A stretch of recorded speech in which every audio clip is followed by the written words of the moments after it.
क्या डॉक्टर डूम वाकई में एक विलन है? क्या टोनी स्टार्क ही डॉक्टर डूम है? क्या डॉक्टर डूम दुनिया को एक बेहतर जगह बनाना चाहता है? एमसीयू के मल्टीवर्स में एक ऑल्टरनेट रियलिटी का टोनी स्टार्क ही डॉक्टर डूम है। हर विलन एक हीरो की वजह से बनता है, पर अगर कोई विलन ही इतना शक्तिशाली हो कि खुद पूरी रियलिटी रीराइट कर दे, तो क्या वो विलन है या कुछ और? हेलो दोस्तों, मार्वल ने डॉक्टर डूम की कास्ट को रिवील कर दिया है और जैसे कि सबको पता था कि डॉक्टर डूम का जो कैरेक्टर है वो रॉबर्ट डाउनी जूनियर प्ले करने वाले हैं। क्या ये स्ट्रेटेजी मार्वल को वापस रिवाइव करने में मदद करेगी या ये मूवी भी मार्वल की फ्लॉप मूवीज की लिस्ट में ऐड हो जाएगी? तो इस वीडियो में इस चीज पर बात करेंगे, डॉक्टर डूम एक्चुअली में था कौन, क्या ये मार्वल को रिवाइव करने में मदद करेगी या नहीं, मूवी की कहानी क्या हो सकती है, क्या क्या थ्योरीज हो सकती हैं, कॉमिक में क्या है। तो वीडियो का एंड तक देखना। तो चलो वीडियो स्टार्ट करते हैं। एमसीयू में हमने बहुत सारे विलन्स देखे, थैनोस, कैंग, लेकिन जो विलन मार्वल कॉमिक्स का सबसे डेंजरस और अनप्रेडिक्टेबल कैरेक्टर है उसका अभी तक एमसीयू में ठीक से इंट्रोडक्शन नहीं हुआ था। लेकिन अब मार्वल ने डॉक्टर डूम की कास्टिंग कर दी है और सभी फैंस का एक ही सवाल है, क्या डॉक्टर डूम सिर्फ फैंटास्टिक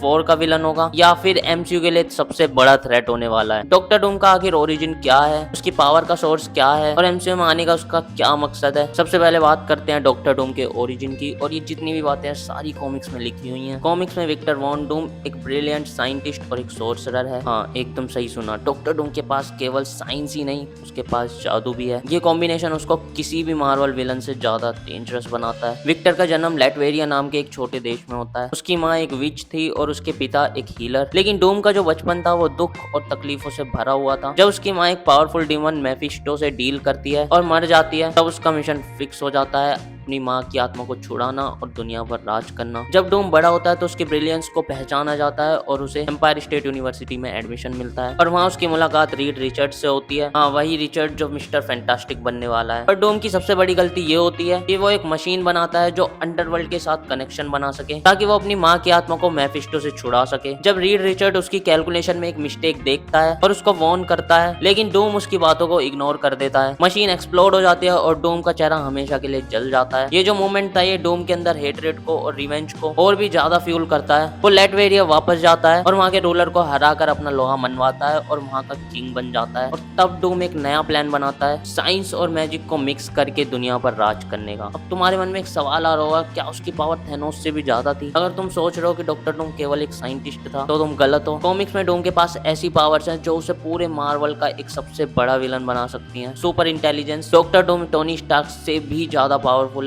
उसके पास टाइम मशीन तक है। मैजिक मास्टरी, डूम को डॉक्टर स्ट्रेंज की तरह मैजिक भी आता है और उसका एक अलग आर्मर है जो मैजिक और साइंस का मिक्सचर है। आर्मर मतलब कवच। तीसरा है गॉड लेवल पावर। कॉमिक्स में एक बार डॉक्टर डूम ब्योंडर नाम के कॉस्मिक गॉड की पावर चुरा लेता है और गॉड एम्परर डूम बन जाता है। अनस्टॉपेबल आर्मर, डूम का जो सूट है वो आयरन मैन सूट जैसा नहीं बल्कि मिस्टिकल प्रोटेक्शन भी देता है जिसमें उसको मैजिकल अटैक से भी कोई फर्क नहीं पड़ता। और डूम सिर्फ एक यूनिवर्स नहीं बल्कि पूरे मल्टीवर्स को कॉन्कर करने की शक्ति रखता है। ये सब पावर्स बताती हैं कि अगर एमसीयू में एक कोई विलन है जिसको सबसे बड़ा बनाया जा सके तो वो डॉक्टर डूम ही है। क्या डॉक्टर डूम सीक्रेट वॉर्स का रियल विलन है? एमसीयू में फेज 5 और फेज 6 में कैंग द कॉन्करर को इंट्रोड्यूस किया गया, पर अगर हम कॉमिक्स देखें तो कैंग का असली दुश्मन कोई और नहीं बल्कि डॉक्टर डूम है। एक कॉमिक स्टोरी लाइन में डूम कैंग से भी ज्यादा पावरफुल बन जाता है और उसका टाइम ट्रेवल और मल्टीवर्स का पूरा कंट्रोल अपने पास ले लेता है। मतलब कि अगर एमसीयू में सीक्रेट वॉर्स होने वाली है तो उसका असली विलन कैंग नहीं बल्कि डॉक्टर डूम हो सकता है। कुछ थ्योरीज है जिस पर मूवी की कहानी बेस्ड हो सकती है। कैंग को एक बड़ा विलन दिखाया जाएगा लेकिन उसको लास्ट मोमेंट पर डूम एलिमिनेट कर देगा और उसकी सारी पावर्स चुरा लेगा। दूसरी थ्योरी है डूम सीक्रेटली फैंटास्टिक फोर्स के साथ इंट्रोड्यूस होगा लेकिन उसका रोल ग्रेजुअली बिल्ड होगा और वो सीक्रेट वॉर्स का मेन विलन बनेगा। तीसरी थ्योरी है जो काफी इंटरेस्टिंग है, एमसीयू के मल्टीवर्स में एक ऑल्टरनेट रियलिटी का टोनी स्टार्क ही डॉक्टर डूम है। इमेजिन करो अगर आयरन मैन वापस आए डॉक्टर डूम के रोल में। तो ये तो थी कुछ थ्योरीज जिस पर मूवी बेस्ड हो सकती है। बाकी जब तक हमें इसका आंसर नहीं मिलता तब तक एक ही बात कंफर्म है, डॉक्टर डूम एमसीयू का सबसे अनप्रेडिक्टेबल विलन होने वाला है। और दूसरी बात, मार्वल का रॉबर्ट डाउनी जूनियर को एज अ विलन यूज करना, क्या ये एक अच्छी स्ट्रेटेजी है? क्योंकि फैंस रॉबर्ट डाउनी जूनियर को एज अ आयरन मैन काफी ज्यादा पसंद करते हैं। अब उनका कैरेक्टर एज अ विलन देखना शायद फैंस के लिए थोड़ा मुश्किल हो। मतलब इस तरफ फैंस आयरन मैन को इतना ज्यादा पसंद करते हैं लेकिन दूसरे ही पल तुम डॉक्टर डूम बना के उनका कैरेक्टर एकदम से गिरा दो। खैर ये तो मूवी आने के बाद ही पता चलेगा कि ये स्ट्रेटेजी फ्लॉप है या हिट। बाकी तुम्हारी क्या राय है कमेंट सेक्शन में बताना और अगर तुम्हें ये वीडियो पसंद आई तो लाइक शेयर और सब्सक्राइब कर देना। मिलते हैं अगली वीडियो में।